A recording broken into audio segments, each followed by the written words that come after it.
할렐루야. 오늘로 이제 성경 속 예배자 시리즈 설교를 이제 마무리를 하고 다음 이제 8월 첫 주일부터는 이제 신약 성경 속에 나타난 예수님을 만난 사람들에 대한 시리즈 설교를 이제 하반기 동안 이어보려고 합니다. 우리가 그동안 구약의 말씀을 많이 먹었으니까 이제 하반기에는 신약의 말씀을 통해서 하나님의 은혜를 받고자 하니 사랑하는 성도님들 기대하는 마음으로 하나님 말씀 예배 사모함으로 나오실 수 있기를 바랍니다. 예배 전 예배자, 예배 중 예배자, 예배 후 예배자로 예배로 일어서는 사랑하는 성도님들의 삶이 되어지기를 축복합니다. 저는 읽은 본문의 말씀을 중심으로 해서 오늘은 종교인에서 신앙인으로 라고 하는 제목으로 말라기의 말씀을 중심으로 하나님의 은혜를 함께 나눠보고자 합니다. 어느 마을에 가뭄이 아주 심하게 들었습니다. 마을 사람들은 이 가뭄을 타개하기 위해서 비가 오도록 기도를 해야 되겠다, 기후를 위한 기도회를 진행해야 되겠다라고 결심을 하고 계획한 그날이 다가오게 되었습니다. 아이들부터 어른들까지 335 기도의 장소로 모여들기 시작했고 심지어 마을의 장로님들도 그곳에 모이게 되었다 합니다. 그런데 한 어린 소녀가 저기서부터 기도에 참석하겠다고 쫄래쫄래 걸어오는데 그 오른손에 우산이 하나 들려있는 것이었습니다.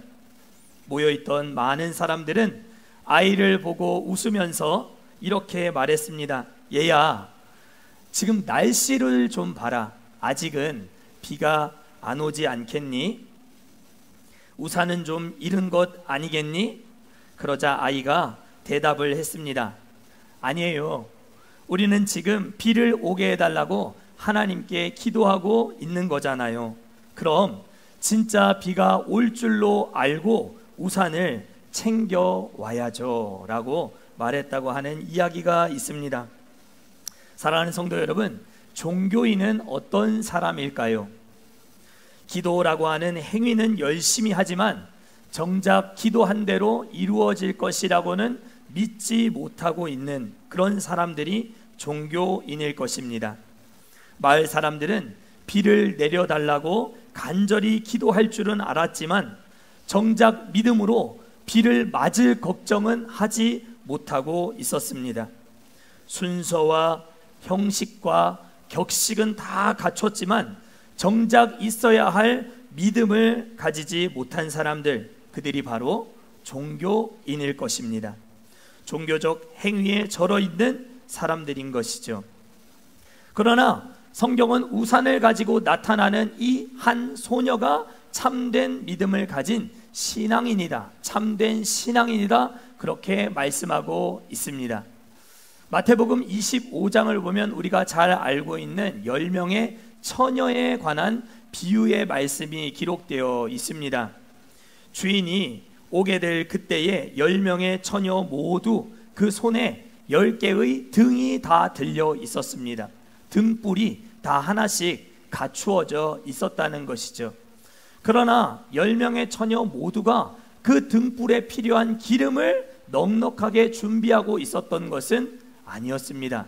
주인이 언제 오실지를 알지 못했던 어리석었던 나머지 5명의 처녀와 등불을 들고도 기름을 준비하고 있었던 지혜롭고 슬기로운 5명의 처녀의 모습을 대비하여 주님이 오실 그때에 대한 말씀을 우리 주님이 하신 이유는, 어떤 이는 진짜 참된 믿음을 가지고 살아가고 있는 신앙인이 있는가 하면 교회 안에도 여전히 형식과 격식을 잘 갖추고 있지만 정작 가지고 있어야 할 기름 준비가 되어지지 않은 믿음 없이 신앙생활하고 있는 종교인들도 많이 있을 수 있다라고 하는 것을 예수님의 비유는 우리에게 가르쳐 주고 있습니다. 종교인과 신앙인의 차이를 아주 단적으로 잘 보여주고 있는 예수님의 말씀인 것이죠. 오늘 우리가 읽은 이 구약 성경의 마지막 책, 구약 시대의 마지막으로 활동했던 선지자 말라기가 부르짖었던 것은 바로 예배의 회복이었습니다. 그가 활동했던 시대는 어떠한 시대였는가? 바로 기름을 준비하지 못한 어리석은 5명의 처녀와 같은 사람들이 많이 종교적인 활동을 하고 있었던 그런 시대였다라고 말라기 선지자는 우리에게 말씀하고 있습니다. 성전도 아름답게 건축하여 주 앞에 봉헌했고, 그 성전을 둘러싸고 있는 성벽 재건도 여러 가지 반대가 있었지만 어렵사리 잘 재건하여서 모든 것이 형식과 격식과 순서가 잘 갖추어져 있었던 그때에 100년의 시간이 흐르면서 무료한 일상 속에 빠진 이 이스라엘 백성들은 마음이 담겨 있지 않은 예배, 기쁨이 없는 찬송, 간절함이 빠진 기도, 감사가 없는 헌금, 믿음이 없는 종교 생활에 빠져 그렇게 살아가고 있었습니다. 그래서 말라기의 이 시대상은 크게 3가지 타락으로 이어진 시대였다라고 우리가 설명할 수 있습니다. 첫 번째, 이 시대의 타락은 바로 사회적인 타락이었습니다. 백성들의 삶 가운데 사회 구조적인 타락이 걷잡을 수 없을 만큼 급물살을 타고 있었던 그 시대였습니다.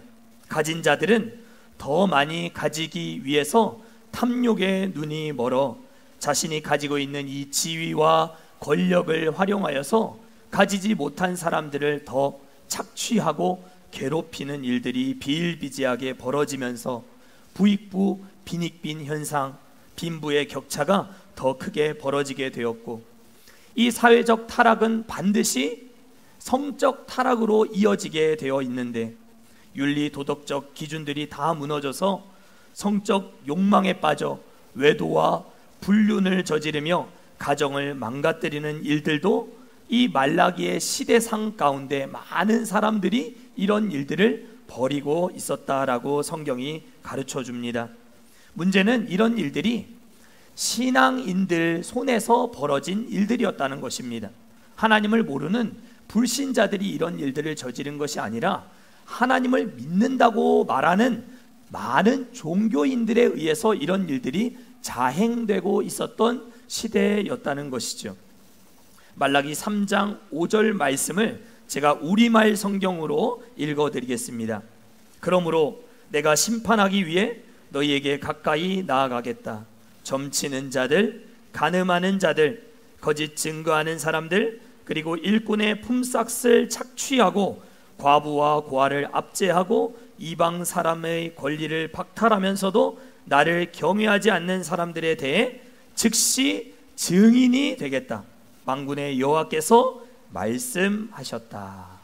하나님은 심판석에서 언제나 재판석에 앉아 계시는 판사의 자리에 계시는 분으로 성경이 말씀하고 있는데, 판사석에 계셔야 할 하나님이 너희의 삶을 고발하는 증인의 자리에 서시겠다라고 말씀하시는 이유가 무엇이겠습니까?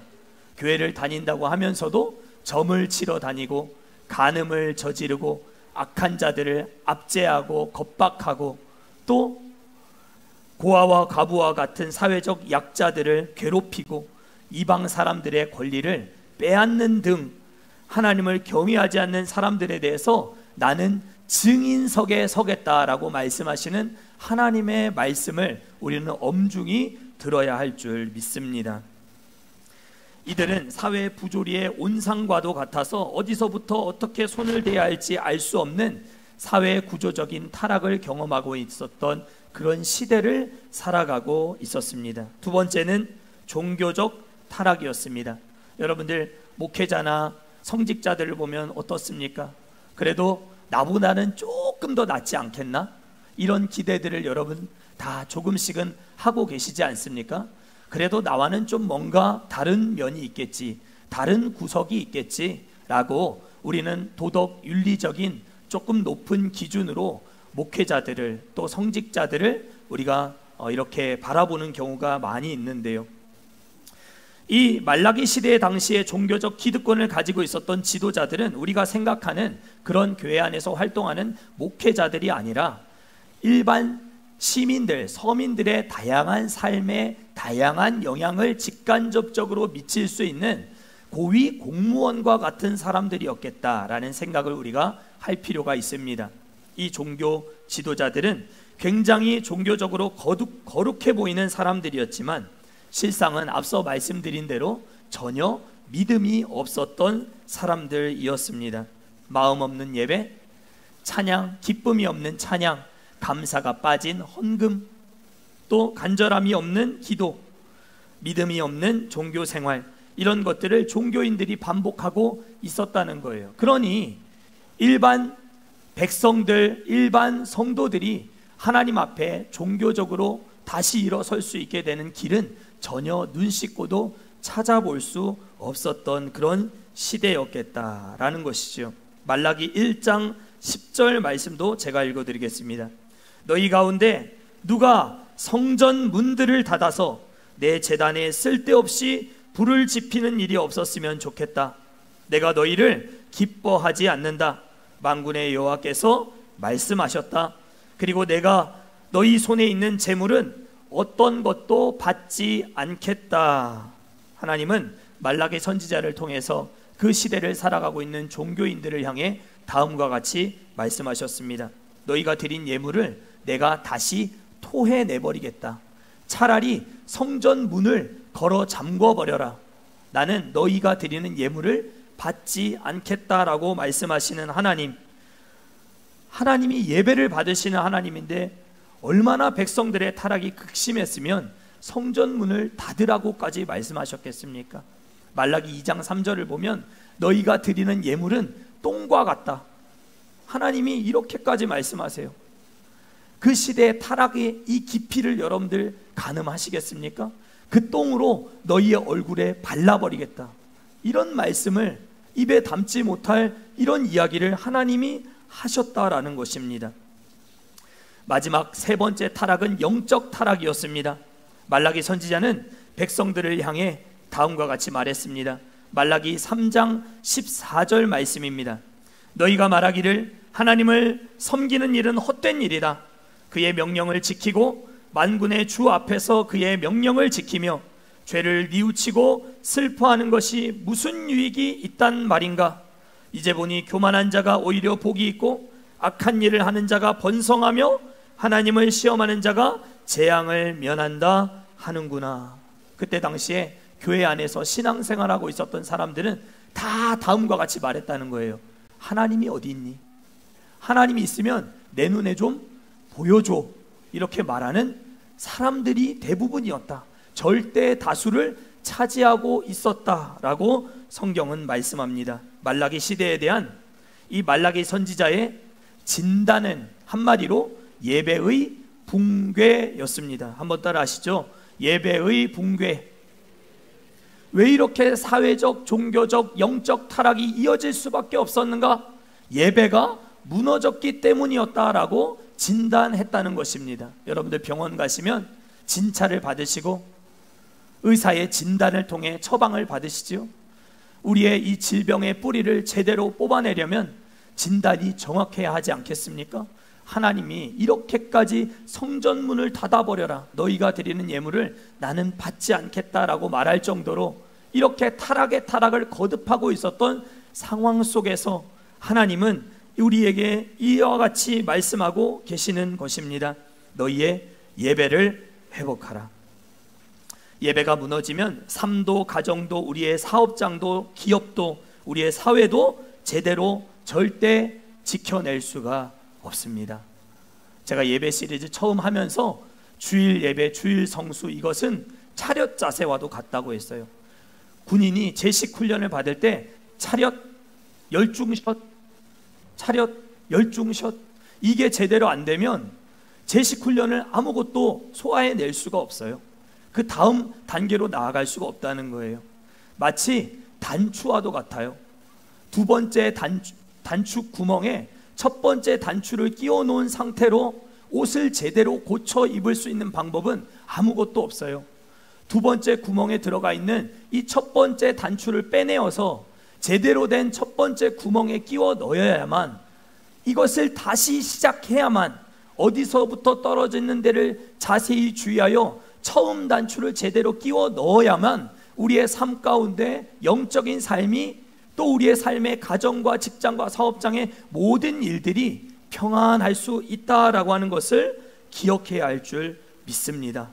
예배를 다시 세워야 타락을 막아낼 수 있다라고 하는 것이 말라기 성경의 교훈입니다. 서울 남대문을 다 아실 것입니다. 서울 남대문은 예로부터 안경을 판매하고 구매하려면 꼭 가야만 하는, 안경을 아주 저렴하게 판매하는 장소로 유명합니다.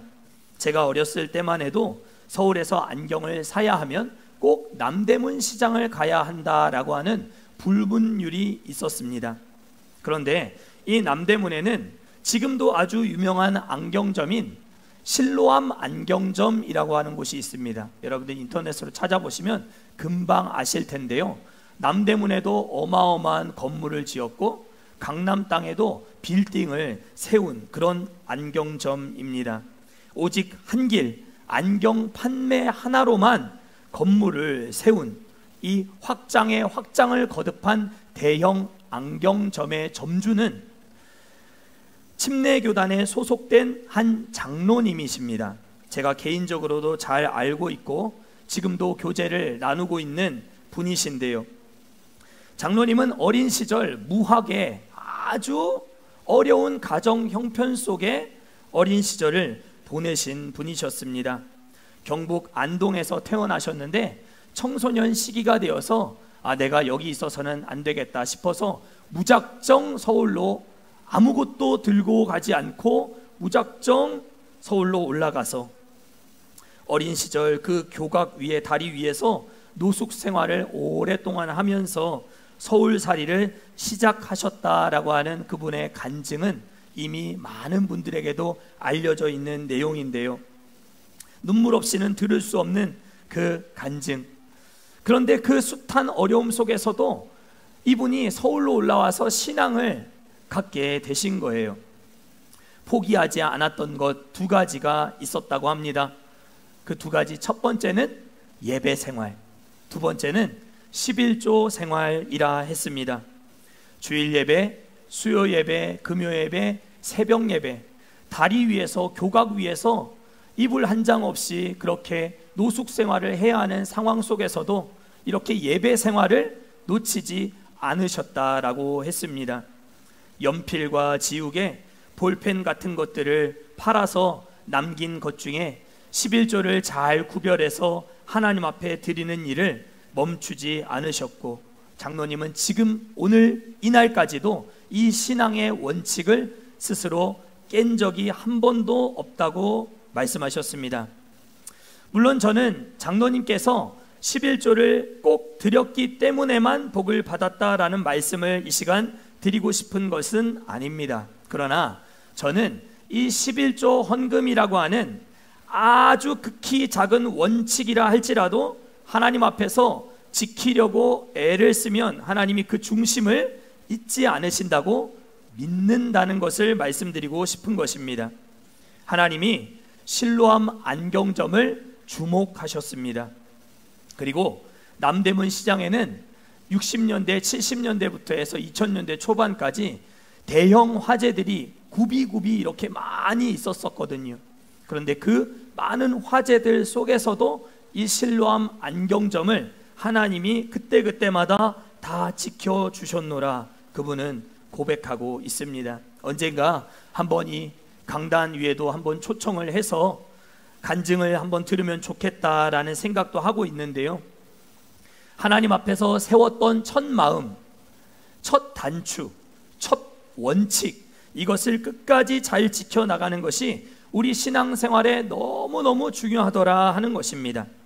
말라기는 그 이스라엘이 지켜야 할 첫 번째 원칙이 바로 주 앞에 나와서 경배하는 예배라고 하는 사실을 가르쳐 주고 있는 것입니다. 무너진 예배의 제단을 다시 세우라.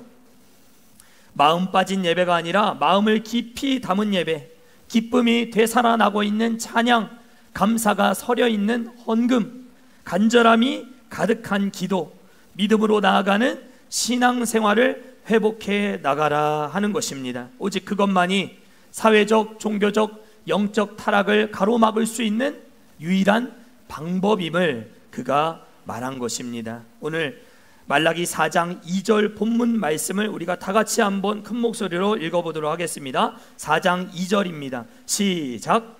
내 이름을 경외하는 너희에게는 공의로운 해가 떠올라서 치료하는 광선을 비추리니 너희가 나가서 외양간에서 나온 송아지같이 뛰리라. 아멘.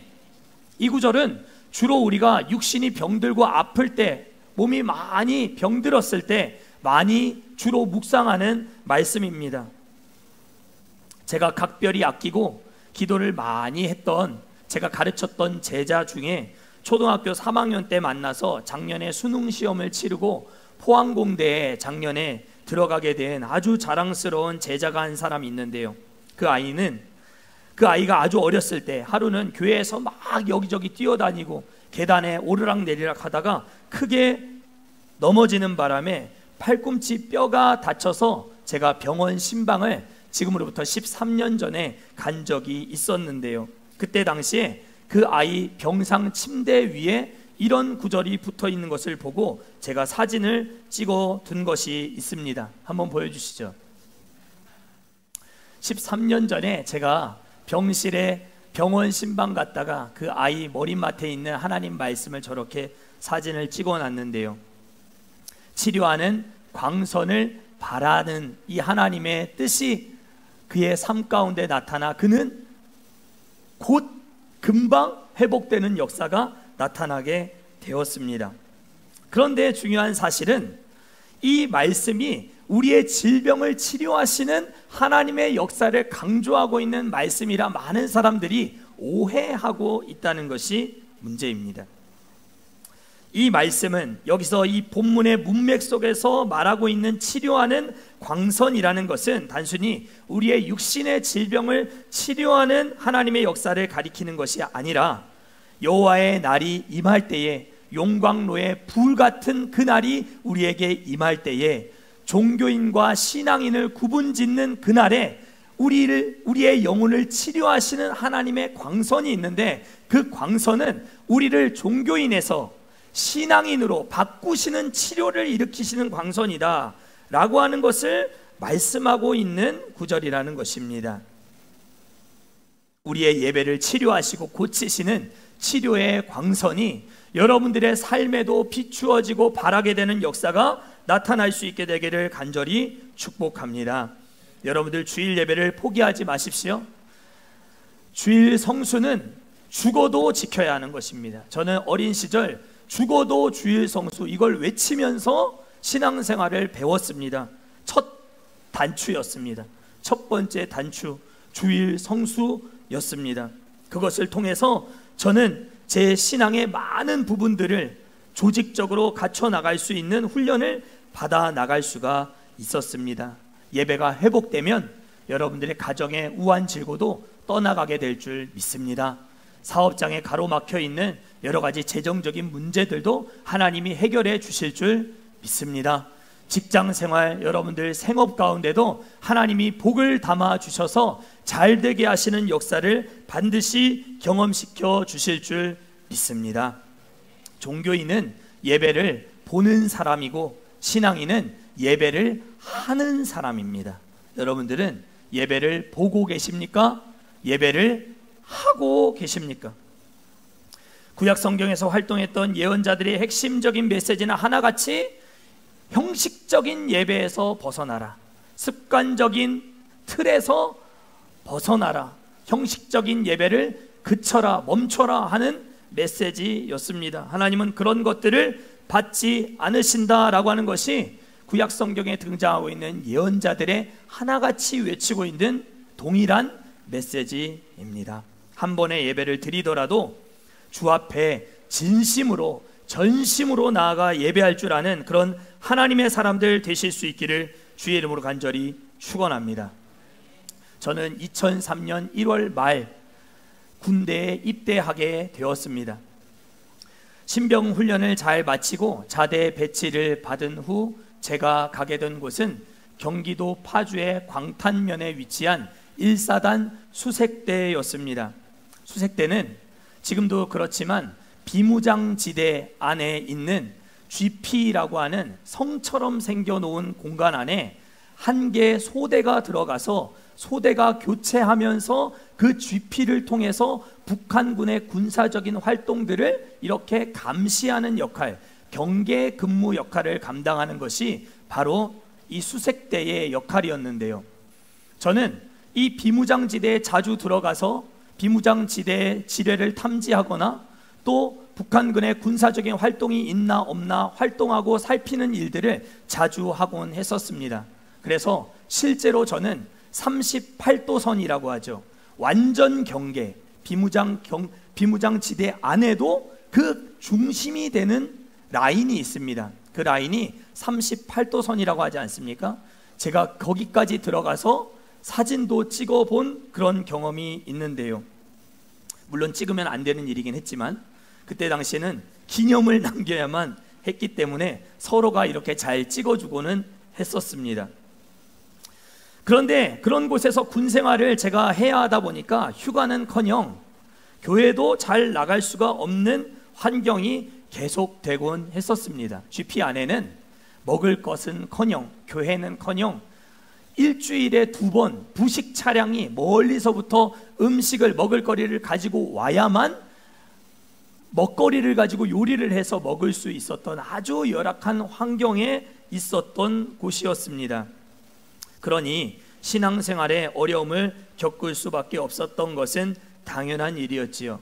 그러나 그럼에도 불구하고 저는 매 주일이 되면 일요일 아침이 되면 항상 저와 함께 군대를 들어온 동기와 함께 둘이서 하나님을 찬양하고 예배하는 일을 늘 지속하고는 했었습니다. 근무가 있어서 꼭 그 시간을 못 지키는 날들도 많이 있었지만 동기와 함께 한 주간 네가 설교를 하고 한 주는 내가 찬양 인도하고 이번 주는 내가 설교하고 네가 찬양 인도하고 해가지고 둘이서 이렇게 서로 마주보고 하나님 찬양하고 설교를 주고받으면서 하나님을 예배했던 거예요. 제 평생에 기억나는 예배가 언제 예배이냐라고 저에게 누군가 물으신다면 저는 2번 고민하지 않고 그때 제 동기와 둘이 함께 주 앞에 예배했던 그 군대 생활 속에 드렸던 예배를 손 꼽을 수 있을 것이다 라고 생각합니다.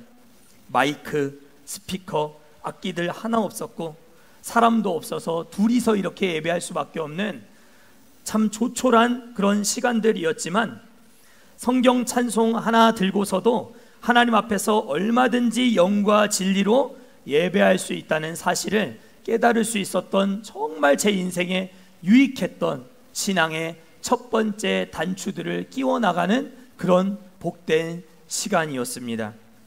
그 동기는 지금도 서울에서 신앙생활을 잘 이어나가고 있습니다. 그리고 그때로부터 만들기 시작했던 책이 제 평생 제가 처음으로 썼던 책입니다. 여러분들 누구나 한 번쯤은 다 책 쓰고 싶으시잖아요. 그렇죠? 20년 전에 시작해서 썼던 이 책은 제가 성경을 하나하나 한 구절 한 구절 다 기록해서 필사한 성경입니다.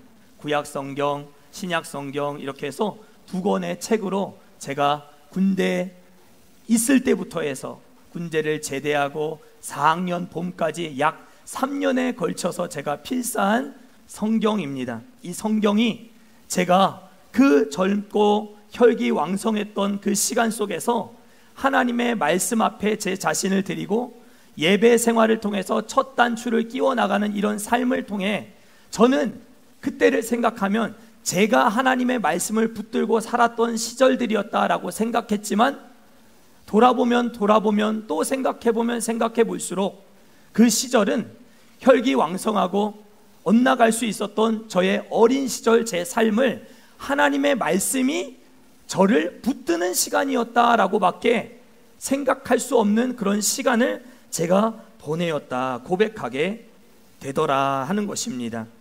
모든 것이 예배라는 첫 번째 단추를 새롭게 끼워나가는 진심에서부터 시작된 일이었습니다.